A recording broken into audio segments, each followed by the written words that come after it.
ദേശീയപാത വികസന പ്രവൃത്തി പൂർത്തിയാകുന്നതോടെ ഷിറിയ പ്രദേശം ഒറ്റപ്പെടുന്നതിന്റെ ആശങ്കയിൽ നാട്ടുകാർ. മംഗൽപാടി പഞ്ചായത്തിലെ 14-15 വാർഡുകളിലായി ഷിറിയ വില്ലേജിൽ കിഴക്ക് പടിഞ്ഞാറായി വ്യാപിച്ചു കിടക്കുന്നതാണ് ഷിറിയ. ഇരു പ്രദേശങ്ങളെയും ബന്ധിപ്പിക്കുന്ന റെയിൽവേ മേൽപ്പാലമെന്ന കാലങ്ങളായുള്ള ആവശ്യം പരിഗണിക്കാൻ അധികൃതർ തയ്യാറായില്ലെങ്കിലും ദേശീയപാത വികസനത്തിൽ ഇത് ഉൾപ്പെടുത്തുമെന്ന പ്രതീക്ഷയിലായിരുന്നു നാട്ടുകാർ. കിഴക്ക് ഷിറിയ കുന്നിലും പടിഞ്ഞാറ് തീരദേശ ഷിറിയയും ബന്ധിപ്പിക്കുന്ന റെയിൽവേ മേൽപ്പാലം വർഷങ്ങൾക്ക് മുൻപ് തന്നെ പരിഗണനാ വിഷയമായിരുന്നു. എന്നാൽ ഇത് ഇപ്പോഴും ചുവപ്പ് നാടയിൽ തന്നെ.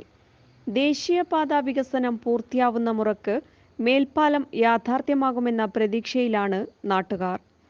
കാലങ്ങളായി ആളുകൾ റെയിൽപ്പാളം മുറിച്ചു കടക്കാൻ ഉപയോഗിച്ചിരുന്ന വഴികൾ സമീപഭാവിയിൽ റെയിൽവേ അടക്കുന്നതോടെ പടിഞ്ഞാറ് ഭാഗത്തുള്ളവർ കിലോമീറ്ററുകൾ ചുറ്റിക്കറങ്ങി ദേശീയപാതയിലെത്തേണ്ട സാഹചര്യമുണ്ടാകും.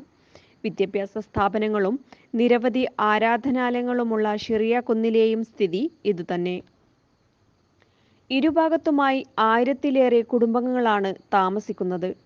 റെയിൽപ്പാളവും ദേശീയപാതയും കടന്ന് ഇരുഭാഗത്തേക്കും കടന്നുപോകാൻ 100 മീറ്റർ സഞ്ചരിച്ചിരുന്നിടത്ത് ഒരു പ്രദേശത്തെ 2 ഭാഗങ്ങളിലേക്ക് സഞ്ചരിക്കാൻ 4 കിലോമീറ്റർ ചുറ്റി സഞ്ചരിക്കേണ്ട സ്ഥിതിയാണുണ്ടാവുക.